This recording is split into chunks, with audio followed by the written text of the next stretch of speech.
So hi friends, welcome back. ఈ particular video lesson బేసిక్గా ఇది lesson number it is a fourth lesson, యాక్చువల్గా fourth lesson. So ఈ particular లెసన్లో మనం heading tags plus paragraph tags రెండింటిని కలిపి మనం ఒక వెబ్ పేజ్లో ఎలా యూజ్ చేయాలి అనేది ఈ లెసన్లో మనం తెలుసుకోబోతున్నాం. మీరు ఏదైనా ఒక వెబ్ పేజ్, ఇప్పుడు నా యొక్క పర్సనల్ వెబ్సైట్ నేను ఓపెన్ చేశాను, digitalifonvidya.com. బేసిక్గా ఇక్కడ మీరు అబ్జర్వ్ చేశారంటే ఇక్కడ చూడండి, బేసిక్గా దీని హెడ్డింగ్స్ కొంచెం టెక్స్ట్ పెద్ద సైజు ఉంది, ఈ కంటెంట్ అంతా పారాగ్రాఫ్. ఓకే, అలాగే ఇక్కడ చూడండి, ఇవన్నీ సేమ్ హెడ్డింగ్స్ అన్నమాట. Okay, same size. అంటే ఫస్ట్ మనకి ఒక గూగుల్ క్రావల్స్ రోబోట్స్ ఏం చేస్తాయంటే H1 first target చేస్తాయన్నమాట. So H1, దాని తర్వాత సేమ్ లైక్ మనకు న్యూస్ పేపర్లో కూడా మనకి మేజర్ హెడ్లైన్ అనేది కంప్లీట్ ఫోకస్, ఒక రీడర్ యొక్క అటెన్షన్ని హెడ్డింగ్స్ బాగా డైవర్ట్ చేస్తాయి. సో వెబ్ పేజెస్లో కూడా మీ హెడ్డింగ్స్ అనే దాన్ని బేస్ చేసుకొని ఆ కంటెంట్ని మనం చదవాలా లేదా అనేది ఒక యూజర్ డిసైడ్ అవుతాడు. ఈవెన్ బ్లాగ్లో కూడా మీకు హెడ్డింగ్ అనేది బ్యూటిఫుల్గా ఉండాలి, అంటే రిలేటెడ్, అంటే రిలవెన్స్ అంటారు అది, ఎస్పెషల్లీ సర్చ్ ఇంజన్ మార్కెటింగ్ టెర్మినాలజీలో చెప్పాలి అంటే. సో ఈ వీడియోలో మనం ఒక సింపుల్ ప్రోగ్రామ్ న్యూ డాక్యుమెంట్ తీసుకొని, సో ప్రోగ్రామ్స్ ఫస్ట్ HTML, దానికంటే ముందు డాక్ టైప్ డిక్లేర్ చేయాలి. సో హెడ్, అలాగే హెడ్ తర్వాత టైటిల్ తర్వాత HTML, HEADING headings and paragraphs. Example example. So దీని తర్వాత టైటిల్, దీని తర్వాత హెడ్ క్లోజ్ చేయాలి, అది మర్చిపోకూడదు. బేసిక్ ప్రాసెస్ అయితే ఇలాగే ఉంటుంది, ఎందుకంటే ప్రతిసారి మనం ఇలాగే కోడ్ రాస్తాం కాబట్టి. తర్వాత బాడీ క్లోజ్ చేసేసుకొని తర్వాత HTML క్లోజ్. దీనికంటే ముందు మనం డాక్ టైప్ డిక్లేర్ చేస్తాం. డాక్ టైప్ ఎలా డిక్లేర్ చేయాలో మనం చూసాం already. Doc type space HTML. Okay, fine. దీన్ని మనం సేవ్ యాజ్ డే 3లో హెడ్డింగ్స్ అండ్ para.html. ఫైన్. చూడండి, కలర్ ఆటోమేటిక్గా సింటాక్స్ మారిపోయింది. ఇన్ కేస్ మీకు ఈ యొక్క బ్యాక్గ్రౌండ్ కలర్ నచ్చలేదు అనుకుంటే వేరే లైట్ కలర్స్ ఏమన్నా మీరు యూజ్ చేసుకోవచ్చు. ఇవన్నీ మీకు different themes. Okay, so probably ఇది కొంచెం బెటర్గా అనిపిస్తుందా?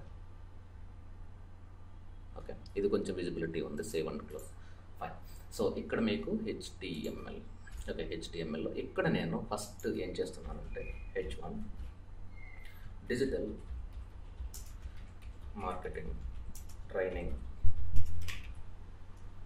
ఇన్ హైదరాబాద్, లేదంటే ఇన్ మెహదీపట్నం అంటాం, బికాస్ మన ఆఫీస్ ఉండేది మెహదీపట్నం కాబట్టి PATNAM. సో ఇప్పుడు H1 నేను క్లోజ్ చేస్తాను. ఓకే, మరి డిజిటల్ మార్కెటింగ్ అనేది హెడ్లైన్. ఫస్ట్ ఎవరైనా గూగుల్లో digital marketing training in Mehdipatnam అంటే ఈ పేజ్ వస్తుంది. మరి H2లో నేను ఏం చేస్తున్నానంటే డిజిటల్ SEO అండ్ SEM, ఈ 2 మాడ్యూల్స్ అనేటివి దీంట్లో కవర్ అవుతాయి. H2లో నేను ఇక్కడ క్లోజ్ చేస్తున్నాను. కానీ మీరు క్లోజ్ చేసేటప్పుడు ఇలా కూడా క్లోజ్ చేయొచ్చు, లేదంటే ఇలా కూడా క్లోజ్ చేయొచ్చు. Okay, fine. దీని తర్వాత నేను ఒక పారాగ్రాఫ్, ఈ పారాగ్రాఫ్లో డిజిటల్ మార్కెటింగ్ గురించి మనం కొంత ఇన్ఫర్మేషన్, అంటే ఆల్రెడీ ఇక్కడ మీకు కోర్సెస్లో డిజిటల్ మార్కెటింగ్ అనే కొంత కంటెంట్ ఇక్కడ ఉంది కదా ఈ సైట్లో. ఈ సైట్ నుండి మనం ఇక్కడ నుండి కాపీ చేసుకోవచ్చు. ఫర్ ఎగ్జాంపుల్ ఈ కంటెంట్ మొత్తాన్ని నేను కాపీ చేసేసుకొని Ctrl+C, ఇక్కడ ఈ పారాగ్రాఫ్లో Ctrl+V పెట్టాను. Okay, fine. అలాగే మీకు నెక్స్ట్ కోర్స్ ఏంటి? For example next course copy, ఇక్కడ పేస్ట్. ఈసారి డిజిటల్ మార్కెటింగ్ కాకుండా సోషల్ మీడియా మార్కెటింగ్ అని పెడతాను, ఇంకో కోర్స్ నేమ్ వచ్చింది.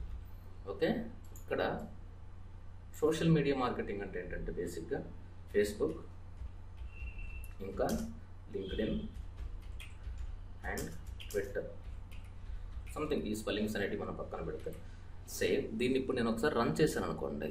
సో ఈ పర్టికులర్ ప్రోగ్రామ్ అనేది రన్ చేసినప్పుడు దాని యొక్క స్ట్రక్చర్ ఫస్ట్లో H1, ఇక్కడ HTML headings and paragraph example, తర్వాత ఇది మై H1, దీని తర్వాత H2, ఇది యొక్క పారాగ్రాఫ్, ఇది సెకండ్ కోర్సు, దాని యొక్క సబ్ హెడ్డింగ్, ఇది కోర్సు. కానీ ఇక్కడ HTML headings and para example అనేది సంథింగ్ రాంగ్, ఏం జరిగింది అనేది చూద్దాం. ఇక్కడ టైటిల్ అనేది రాంగ్ రాసాం మనం. Okay, TITLE title.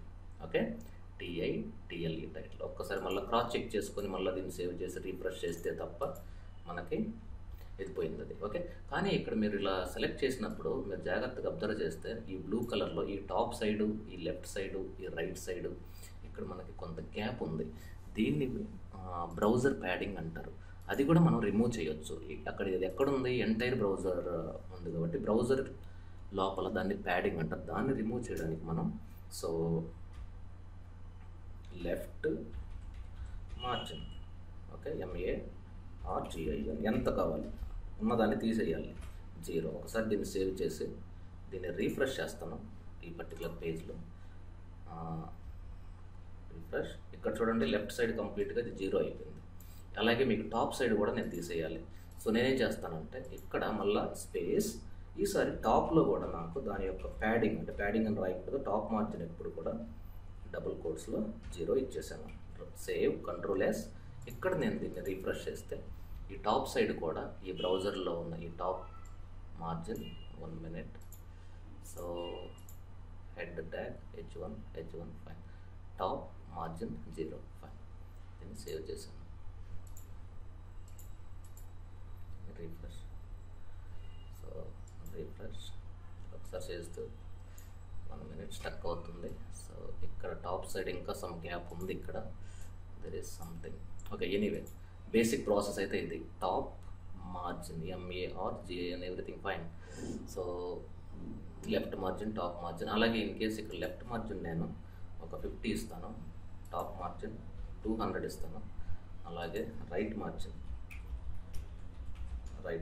Right side అంటే సైడ్, సో ఇక్కడ ఒక 50 ఇస్తాను. 50 అంటే బై డిఫాల్ట్ అది పిక్సెల్స్ని కన్సిడర్ చేస్తుంది కాబట్టి. ఇప్పుడు రీఫ్రెష్, ఇదిగోండి ఇది లెఫ్ట్ సైడ్ ఎంత, రైట్ సైడ్ ఎంత, టాప్ సైడ్ ఎంత, ఇలా వస్తుందన్నమాట మీకు ఫార్మాటింగ్. Okay fine.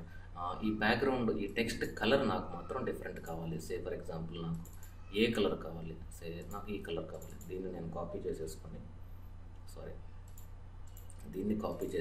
Ctrl+C, ఈ బాడీ లోపల అంత, అంటే మన బాడీలో మొత్తం కంప్లీట్ టెక్స్ట్ నాకు కలర్ మారాలి అంటే సింపుల్గా టెక్స్ట్ అని రాస్తే సరిపోతుంది. ఇక్కడ టెక్స్ట్లో దాని కలర్ కోడ్ మనం పేస్ట్ చేశాను ఫోటోషాప్లోది.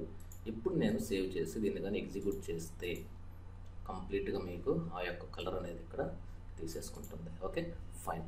సో వెబ్ పేజ్లో ఎప్పుడు కూడా మీకు స్ట్రక్చర్ అనేది H1లో ఉన్న కంటెంట్, తర్వాత H2, తర్వాత పారాగ్రాఫ్, అట్లని చెప్పి H1 ఇచ్చి దాని కింద H2, దాని కింద H3, దాని కింద H4 అలా ఇవ్వకూడదు. మెయిన్ హెడ్డింగ్, సబ్ హెడ్డింగ్, దాని తర్వాత దానికి సంబంధించిన కంటెంట్.